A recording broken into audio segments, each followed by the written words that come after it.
Listo. Sí, señores. Se logró. Perfecto. Bueno, les voy a hablar sobre las distrofias maculares. Es una entidad, pues obviamente, que afecta nada más la zona macular dentro de las arcadas vasculares de la retina. Como dato, son enfermedades extremadamente raras, siendo la más común la enfermedad de Stargardt, que pasa en una persona de cada 10,000. O sea, que si estamos en el Akron, va a haber el estadio lleno, va a haber 3, 4 personas que probablemente la vayan a tener. Pero, o sea, realmente en la consulta, el doctor Carvajal, el doctor Edgar, pues me han dicho que han visto una, dos, en los 10 años, en los 5 años del doctor Edgar y en los 20 del doctor Carvajal, que como 3. Entonces son extremadamente raras. El diagnóstico diferencial entre todas las distrofias musculares generalmente es cuando es muy evidente la clínica, pues bueno, sabemos que lo podemos catalogar, pero realmente la diferencia diagnóstica pues va a ser con estudios genéticos, ¿no? Entonces, como introducción, son áreas o lesiones confinadas pues a la mácula como tal, entre las arcadas vasculares. Vamos a tener que todas las alteraciones o todas las disrupciones en estas enfermedades genéticas, enteramente, son en el complejo de fotorreceptores y en el epitelio pigmentado de la retina. Esto, pues bueno, va a dar como resultado una muerte precoz de todas las células fotorreceptoras a este nivel anatómico. Importante saber que estas enfermedades genéticas son bilaterales y simétricas. Si no existe esta condición, es definitivamente otra cosa. Y las manifestaciones pueden ser variables dependiendo del tipo de distrofia macular, desde las primeras décadas de la vida, la niñez, hasta 70, 80 años, y gente que ya nunca la expresa y pues fallece antes, ¿no? Es importante también saber que no va a haber otros factores biológicos, o sea que no podemos achacarlo a otra condición, es enteramente genético y la manifestación de esta enfermedad es pues espontánea, ¿no?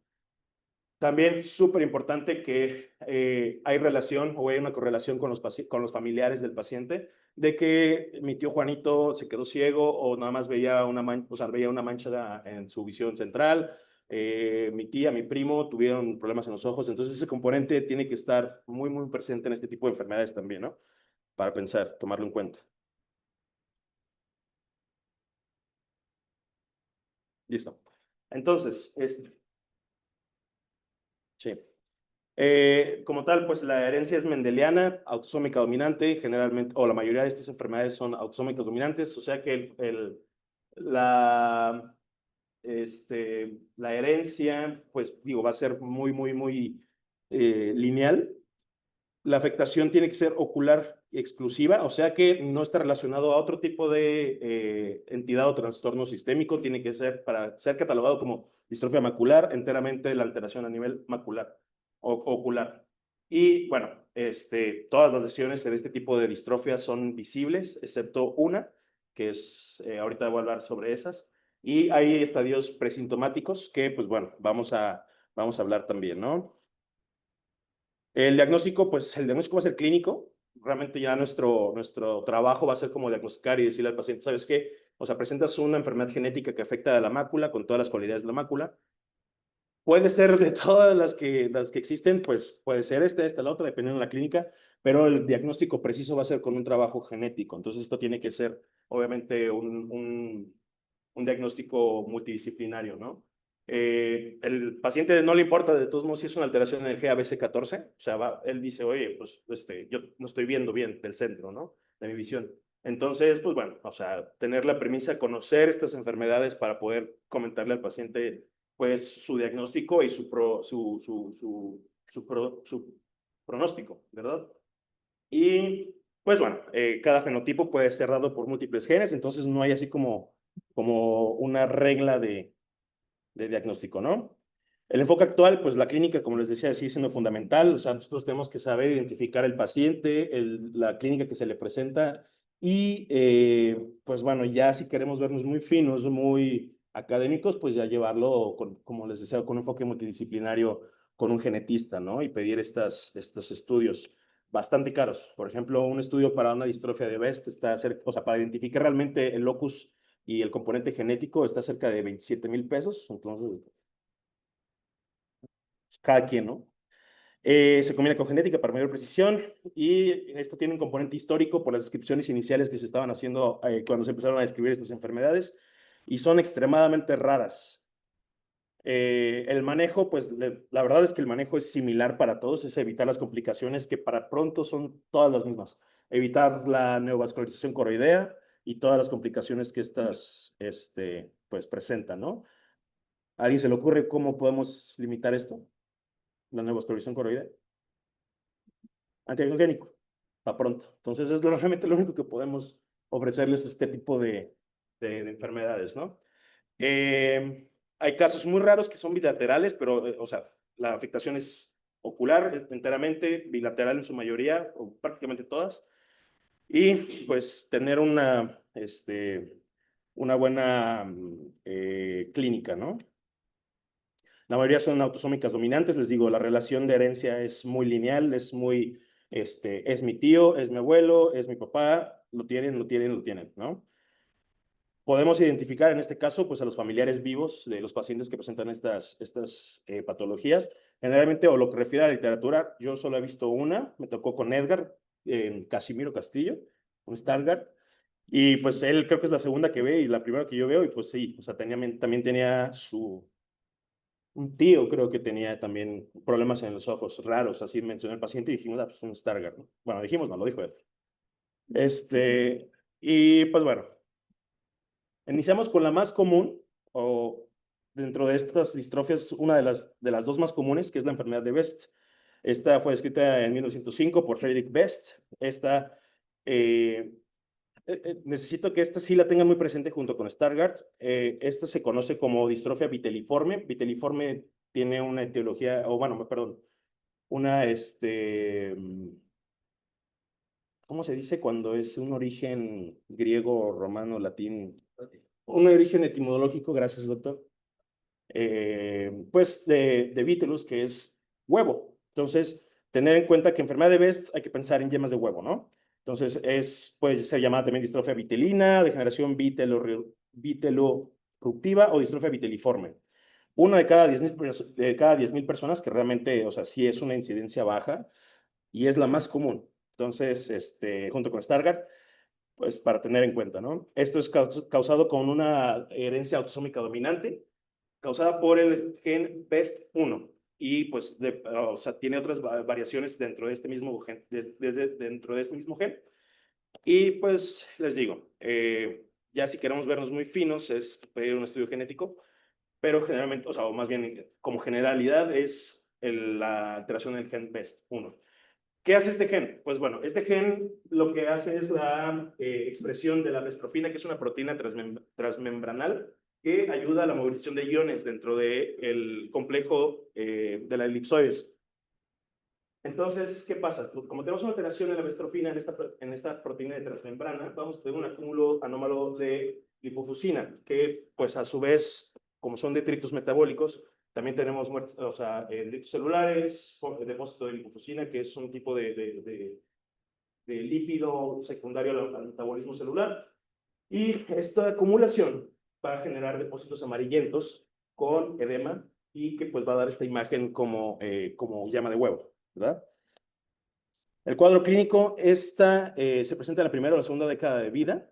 Vamos a tener que la lesión macular, es importante esto y podría ser considerado para pregunta de examen de consejo, que esta lesión macular evoluciona en estadios. Generalmente estos pacientes van a tener buen pronóstico visual, sin embargo, sí van a cursar con metamorfopsis en su visión central. Sin embargo, no es un diagnóstico o un pronóstico de ceguera. Eso hay que manejárselo a estos pacientes, ¿no? Sin embargo, sí puede haber casos en los que las complicaciones, como la neovascularización coroidea, pues generen muy mala visión, ¿no? Entonces, por eso hay que agarrarlos en etapas iniciales.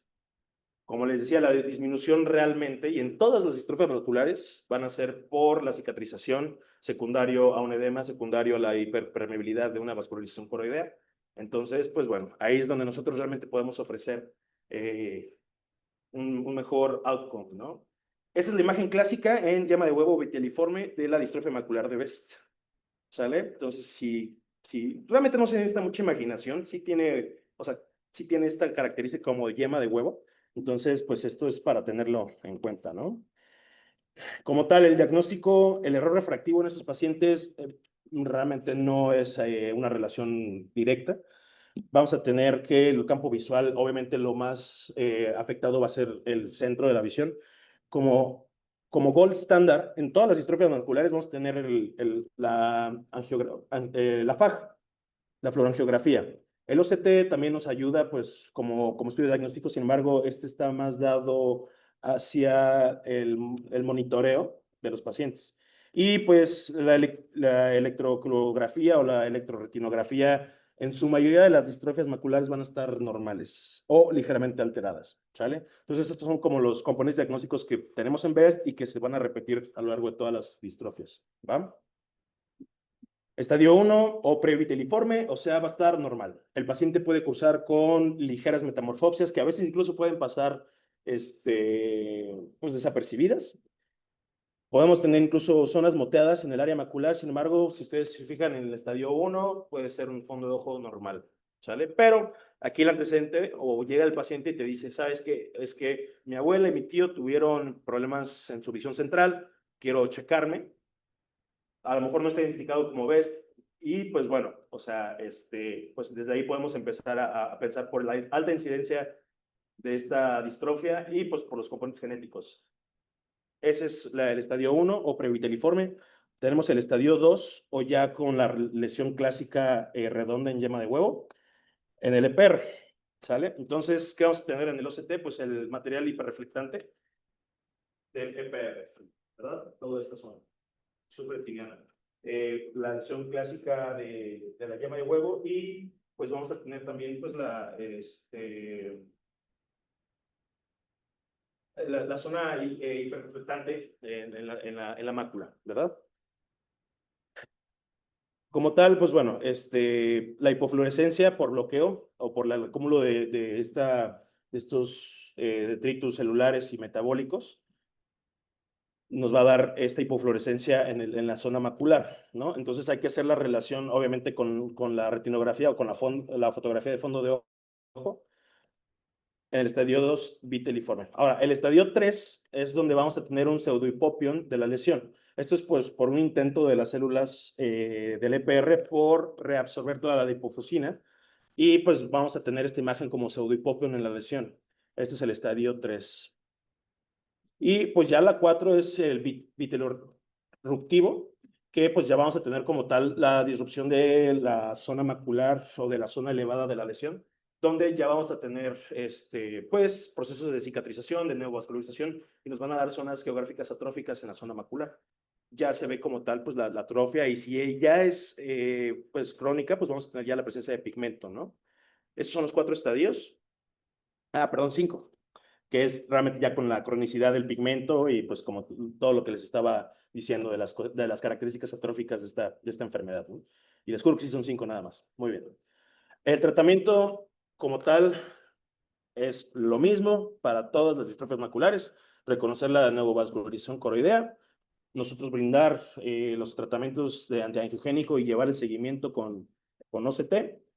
Y pues bueno, estos pacientes, y como tal en BEST específicamente, por las características de esta lesión, estos pacientes van a ser muy propensos a tener hemorragias subretinales por pues esta, digamos, delicadeza de la zona macular.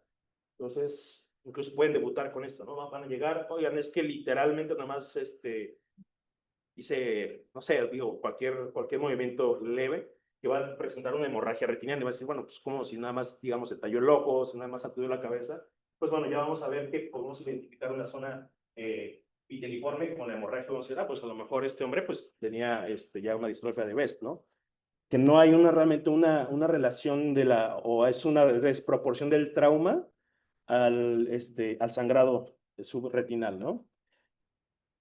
Bueno, vamos a tener que, aquí tenemos una imagen ya de un BEST en estadio 5 con una atrofia generalizada, con un fondo coroideo marcadísimo de una paciente de 74 años, que realmente, pues bueno, pudo haber cursado toda su vida con esta distrofia macular, pero ya al final, pues sí presentan estas lesiones cicatrizales y con una disminución importante de la agudeza visual. Igual, las imágenes de allá tenemos la lesión viteliforme clásica con la fluorescencia macular, y pues nada. Continuamos a la segunda. Bueno, la literatura dice que es Stargardt, otra me dice que es Best. Lo que yo pude extraer es que Stargardt es un poco más común que Best, pero en realidad estas dos son las más comunes de todas las distrofias maculares. Esta fue descrita por primera vez en 1909 por el doctor Stargardt. Esta es una afección autosómica recesiva, la única en realidad, por la mutación del gen ABCCA4, ¿verdad? Eh, la interacción de estos, o la enfermedad te puede explicar por unos factores que interactúan entre ellos, que es obviamente la gravedad de la afectación genética en este gen, la sensibilidad relativa de cada paciente de sus células fotorreceptoras. Entonces hay gente que puede manifestar un Stargardt muy, muy, muy agresivo o solamente como hallazgo clínico. Y la sensibilidad relativa del epitelio pigmentado. Igual, volvemos a interacciones que son individuales de cada paciente, ¿verdad? Eh, vamos a tener, pues bueno, las alteraciones de este genotipo, que también está dado en la distrofia de conos, que esto no es una distrofia macular, es una distrofia retiniana en general, y la retinitis pigmentosa. En Stargardt, si nos damos cuenta en los estudios electrofisiológicos, vamos a tener que pues, la afectación electrofisiológica es mínima por la focalidad de la lesión, ¿verdad? En cambio, pues ya cuando tenemos distrofia de conos, nuestra vez pues sí vamos a tener ya una alteración electrofisiológica. Esto se los pongo precisamente para tener en cuenta que las distrofias maculares realmente no cursan con alteraciones muy, muy importantes electrofisiológicamente, electroretinografía, electrooculografía, o pueden ser muy discretas. Entonces eso también nos puede ayudar como un diagnóstico diferencial. Bueno, fisiopatología, prácticamente es lo mismo. Tenemos que esta alteración genética, pues genera que no haya una movilización correcta del metabolismo residual de las células a nivel del EPR. Pero en este caso, en vez de ser lipofuscina, tenemos placas lipomatosas, puedo traducirlo, que genera manchas pisiformes en el EPR o subepitelial, ¿no? Que esto a su vez genera un bloqueo del sostén de las células fotorreceptoras, lo que se traduce en una atrofia de estas, ¿sale? Entonces, en Stargardt vamos a tener agudezas visuales desde 20/30, como describe la bibliografía, hasta 20/200. O sea, tampoco les digo, estos no son diagnósticos sombríos de una ceguera central, pero depende, obviamente, como insisto, del control de las complicaciones que pueda tener todas estos daños a nivel celular, ¿verdad? El inicio de estos síntomas desde los 5 años hasta una enfermedad que es parecida, así se llama, parecida o tipo Stargardt, desde los 5 años hasta 50 años. Y pues el hallazgo en fondo de ojo van a ser manchas de color claro en el EPR. Ahora, ahorita no lo incluí, pero pues como dato curioso, cultural, hay dos manifestaciones de Stargardt. Tenemos que, si, bueno, déjame ver si está por acá otra. Ok. Vemos todas las manchas pisiformes, o sea, en forma de pescado, o pueden ser lineales, pueden ser spotted.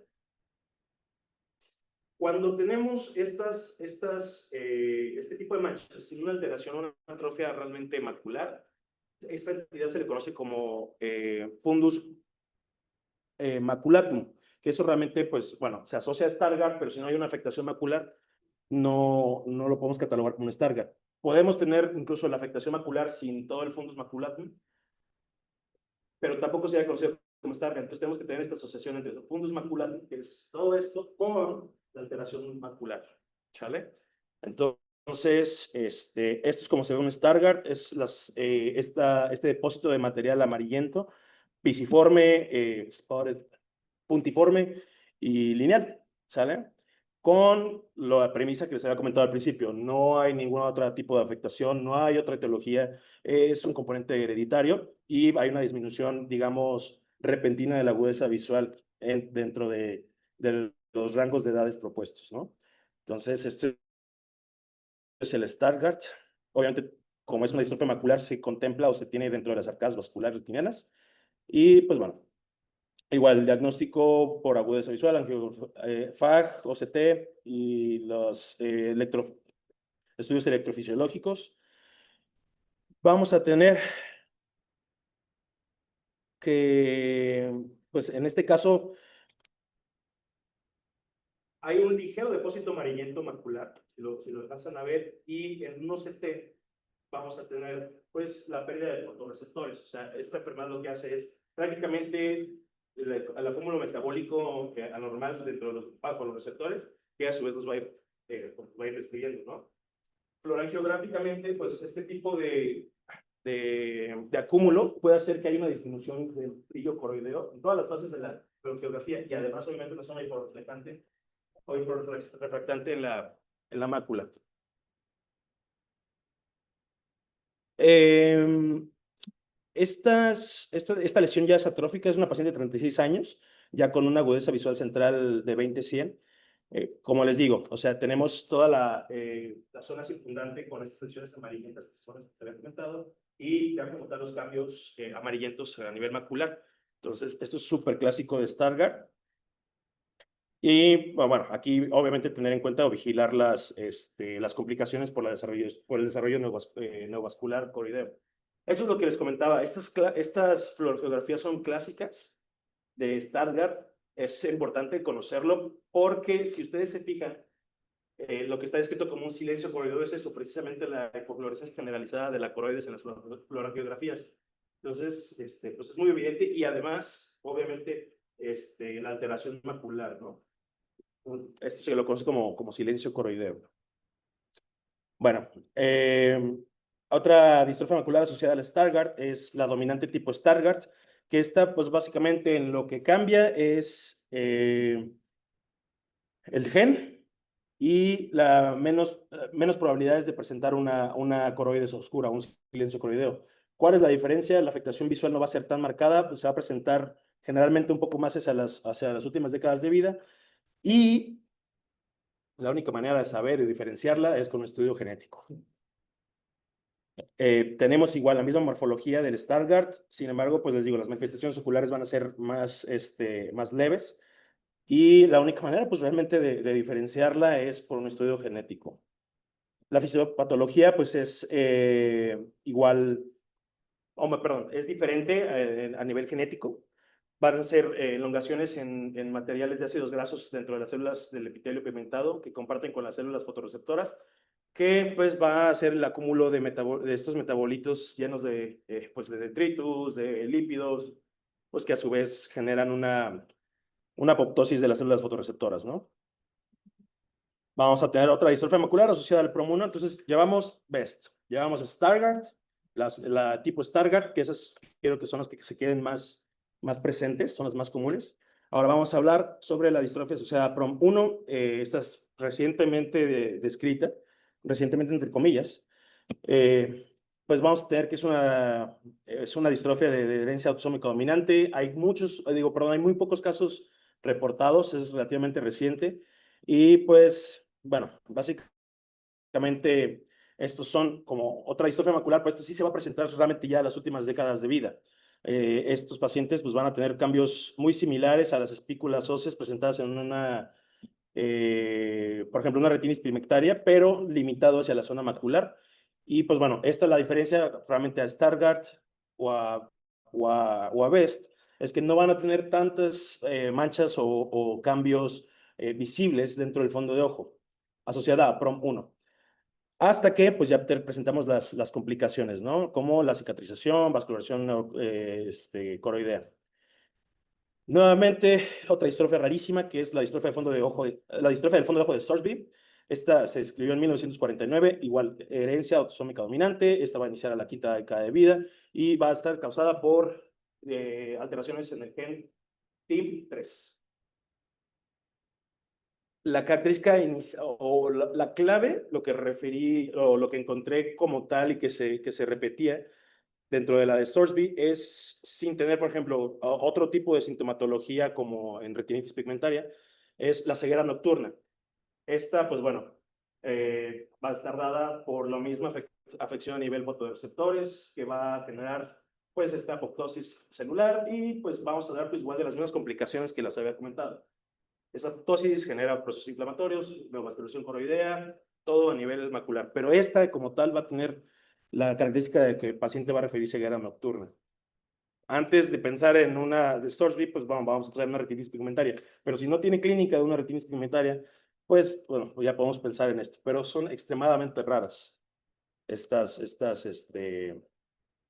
distrofias.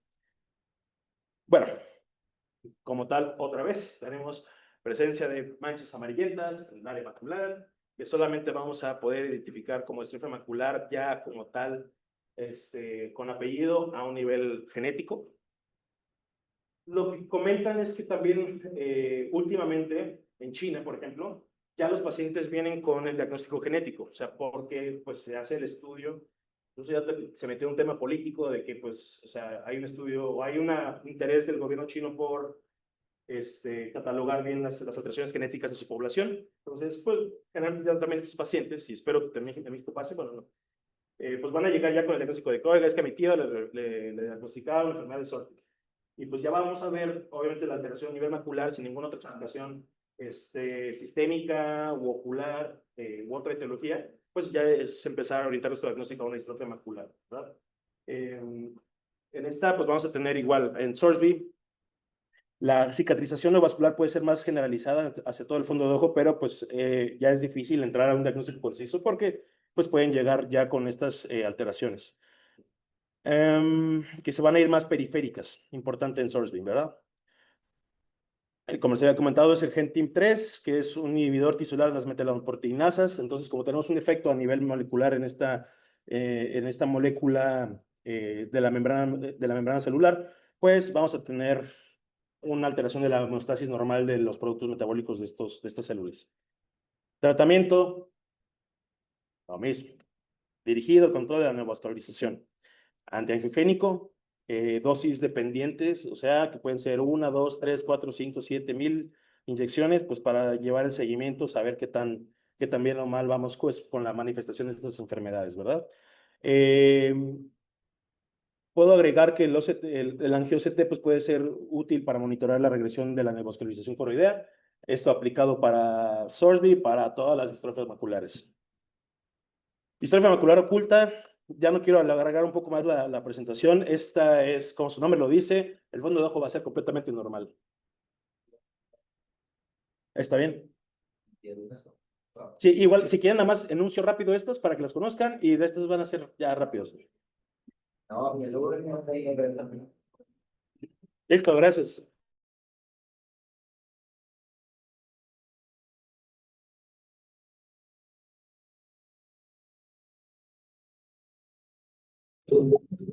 Gracias, doctor Conrado. Buenos días, doctor.